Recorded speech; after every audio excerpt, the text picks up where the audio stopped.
اعوذ باللہ من الشیطان الرجیم، بسم اللہ الرحمن الرحیم۔ دوستو، اگر اچانک کوئی پریشانی آ جائے، اچانک آ جائے تو پھر یہ عمل کر لیں، ضرور فائدہ ہوگا۔ دیکھیے، مصیبت یا پریشانی بتا کر تو نہیں آتی، بتا کے نہیں آتی، اچانک سے آتی ہے۔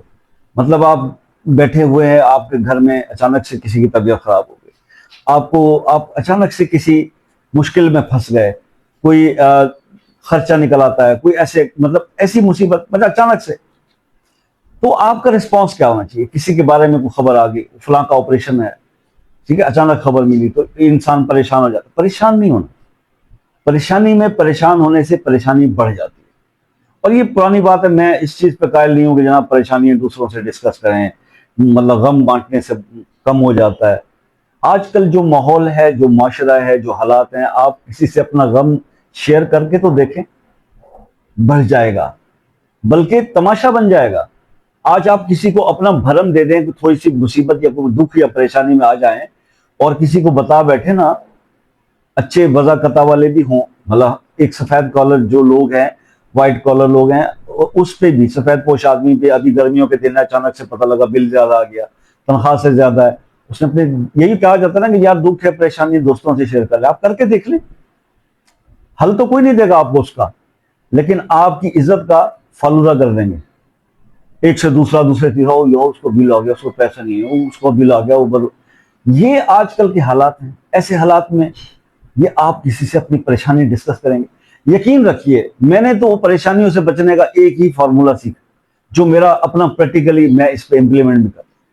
کوئی بڑے سے بڑا بھی پہاڑ گر جائے، بتانے کی کسی کو ضرورت نہیں، کسی کو بتانے کی ضرورت نہیں، سیدھا اللہ سے رجوع کریں، کیونکہ اللہ آپ کے اس ریسپانس کو ہی دیکھ رہا ہوتا ہے کہ جناب، اور اللہ نے قرآن میں فرما دیا کہ جب مصیبت اور پریشانی آتی ہے ایمان والے لوگوں پر تو کیا کہتے ہیں؟ ان للہ و انا الیہ راجعون، اور صبر کرتے ہیں۔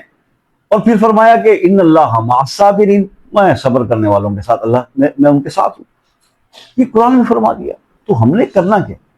پریشانی آپ کسی کو مت بتایا کریں، سیدھا اللہ سے رجوع کیا کریں اور اس پہ صبر اختیار کیا کریں، اور اپنے اللہ کے سامنے گڑ گڑا لیں، رو لیں، آپ کا بھرم نہیں ٹوٹے گا، ٹھیک ہے۔ یہاں تو تماشا بناتے ہیں لوگ، بھائی کسی کے سامنے آپ آنسو بہا دیجئے، اپنا دکھ بتا دیجئے، مداوع تو نہیں کرے گا کوئی، کسی کے پاس ہے ہی نہیں نا مداوع کرنے کی طاقت کہ وہ آپ کے غم کو یا دکھ کو یا پریشانی کو دور کر دے، نہ اتنے اب وہ بڑے دل والے لوگ رہ گئے ہیں، ٹھیک ہے۔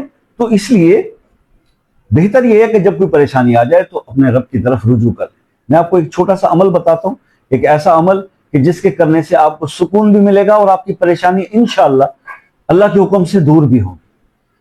وہ ضرورت، وہ ایسی چیز ہے تو وہ پوری بھی ہوگی، اللہ سے مانگنا ہے۔ اور اس طریقے کو سمجھ لیجئے کہ آپ کا پہلا رسپانس کیا ہونا چاہیے۔ سب سے پہلے تو جب بھی کوئی ایسی انسرٹن سی بات آپ کی گوش گزار ہوتی ہے، آپ کو پتہ چلتا ہے کہ یہ پرابلم آ گئی، تو آپ نے فوراً یہ کہنا ہے ان للہ و انا الیہ راجعون، ٹھیک ہے۔ اور اس وقت پریشان، سکون، پرسکون رہنا ہے، گھر میں ادھم نہیں مچا دینا، یہ ایمان والے کا کام نہیں ہے۔ شیطان تو آپ کو اکسائے گا، آپ نے سکون۔ اور اس کے بعد آپ نے کیا کرنا ہے؟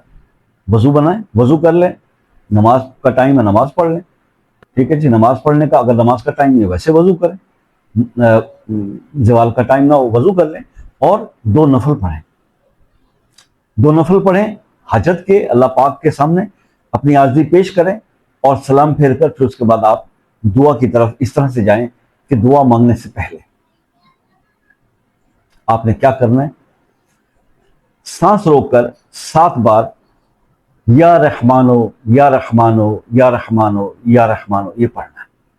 اس کے بعد سانس کھول لیں، اور پھر اس کے بعد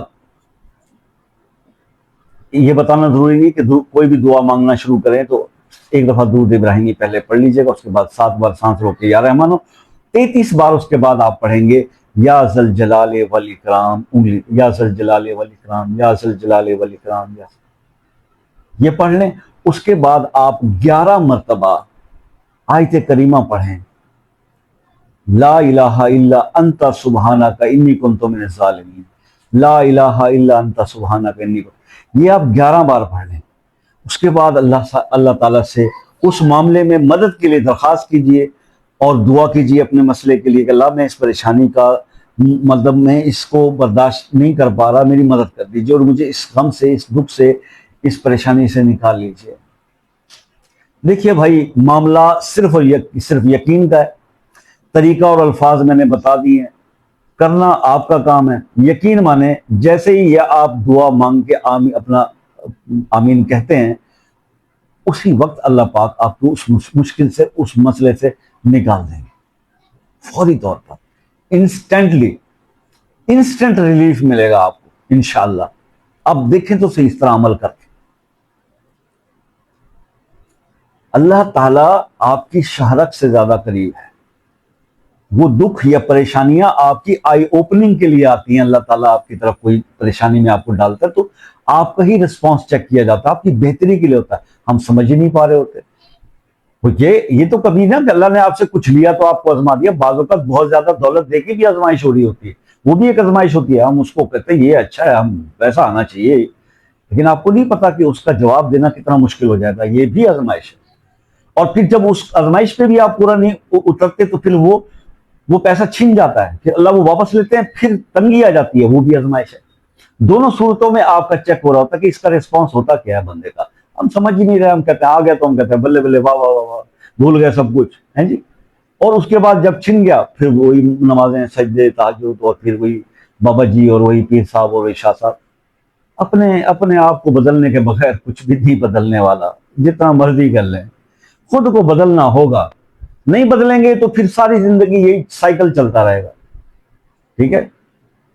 یہ کوئی میں اپنے ذاتی تجربے کے بارے میں کہہ رہا ہوں کہ ہم کو دودھ کے دھلے نہیں ہیں، بڑے ہم نے بھی کشٹ کاٹے ہیں، ٹھیک ہے نا جی، لیکن اینڈ ریزلٹ یہی نکلا کہ جب سے اس طرح سے آ کے وہ اپنی زندگی کو ڈھالا، سکون ہے، سکون.com ہو گیا کام، کوئی اب ٹینشن نہیں، ٹھیک ہے۔ ہمیں موت سے ڈر پتہ کیوں لگتا ہے جب تیاری نہیں ہوتی؟ پرفیکشن کوئی نہیں ہے، پرفیکٹ صرف اللہ کی ذات ہے، لیکن آپ اس کوشش میں تو لگ جائیں۔ اگر اس کوشش کرتے ہوئے اللہ پاک کی طرف سے بلاوا آ گیا تو پھر اللہ سے اچھی امید رکھیں، وہ اپنی رحمت کے صدقے بخش دے گا، رحیم ہے۔ لیکن ایفرٹس تو ہونی چاہیے نا۔ تو بس یہ چیزیں آپ تک پہنچانی تھی۔ حضور پسند آیا ہوگا تو لائک کمنٹ کیجئے گا۔ کوئی مسئلہ دعا میں شامل کرنا چاہتے ہیں، خصوصی دعاؤں کے لیے آنا، تو بھیا اپنا مسئلہ نام کے ساتھ کمنٹ میں لکھ دیجئے، یا پھر واٹس ایپ پر آ جائیے اور پوری رہنمائی لے لیجئے۔ میرے کرنے کا وہ عمل تو میں انشاءاللہ آپ کی پوری ہیلپ کر دوں گا۔ جو پاکستان کے لوگ ہیں وہ عصر کی نماز کے بعد رابطہ کریں، یو کے، U S A, Canada, New Zealand, Australia کے جو میرے دوست بہن بھائی اوورسیز پاکستانی ہیں، وہ ایک کمنٹ کر کے ٹائم لے لیں تو دیٹ از ویری گڈ، اور اکثر لوگ لیتے بھی ہیں، کال بڑی اچھی ہو جاتی ہے، باقی ان کے لیے ایفرٹ کرتے ہیں۔ اور جو ہے باقی تو اللہ کے کرنے کے کام تو سب اللہ نے کرنے، ایک کوشش ہوتی ہے جو انسان دوسرے انسان کے لیے کر دیتا ہے۔ تو اللہ تعالیٰ جس سے دعا ہے کہ جو بھی میرے بہن بھائی اس وقت میرے ساتھ ہیں، اللہ ان کی کوئی بھی پریشانی ہے، کوئی بھی مشکل ہے جس کے لیے وہ اس وقت سرچ آؤٹ کر رہے ہیں، کوئی وظیفہ ڈھونڈ رہے ہیں، اللہ اس پریشانی کو دور فرما۔ بے روزگار ہیں تو روزگار عطا فرما دے، بیمار ہیں تو شفا عطا فرما دے، بے اولاد ہیں تو اولاد عطا فرما دے، بے گھر ہیں تو گھر عطا فرما دے یا رب العالمین۔ حج عمرے کی خواہش رکھتے ہیں تو اللہ وہ بھی پوری فرما دے۔ والدین زندہ ہیں تو صحت والی لمبی زندگی دے دے، والدین دنیا سے چلے گئے ہیں تو اللہ پاک ان کی قبروں کو باغ جنت کا نمونہ بنا دے۔ آمین ثم آمین کہہ دیجیے گا۔ دعاؤں میں کنجوسی مت کیا کیجیے، اللہ کو سخی پسند ہے۔ زندگی رہی تو نیکسٹ ویڈیو میں ملاقات ہوگی، دعاؤں میں یاد رکھیے گا، اپنا بہت خیال رکھیے گا۔ اللہ حافظ۔